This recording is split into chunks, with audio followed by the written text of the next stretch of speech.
దిగ్గజ గేయ రచయిత సిరివెన్నెల సీతారామ శాస్త్రికి ఇటీవల కేంద్ర ప్రభుత్వం పద్మశ్రీ పురస్కారాన్ని ప్రకటించిన సంగతి తెలిసిందే. దశాబ్దాల కాలంగా ఎన్నో చిత్రాలకు సిరివెన్నెల అద్భుతమైన పాటల్ని అందించారు. అచ్చ తెలుగులో లోతైన భావంతో పాటలు రాయగలగడం సిరివెన్నెల ప్రత్యేకత. ఇప్పటికీ సిరివెన్నెల తనదైన శైలిలో పాటలు అందిస్తూ అలరిస్తున్నారు. కెవి మహదేవన్ చక్రవర్తి కాలం నుంచి ఇప్పటి దేవిశ్రీ ప్రసాద్ తమన్ వరకు అనేక మంది సంగీత దర్శకులతో సిరివెన్నెల పనిచేశారు. తనకు పద్మశ్రీ పురస్కారం ప్రకటించిన సందర్భంగా సిరివెన్నెల అనేక విషయాల్ని మీడియాతో పంచుకున్నారు.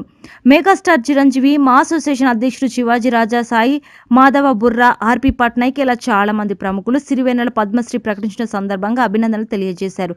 చిరు స్వయంగా సిరివెన్నెల నివాసానికి వెళ్లి శుభాకాంక్షలు తెలియజేశారు. కాసేపు వీరిద్దరు ముచ్చటించుకున్నారు.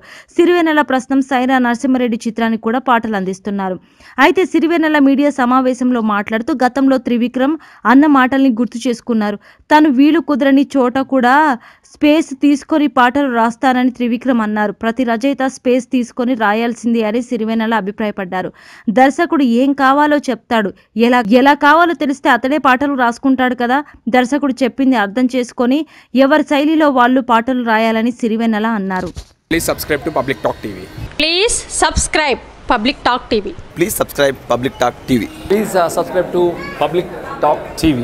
Please subscribe Public Talk TV. Please subscribe to Public Talk TV. Please subscribe to Public Talk TV.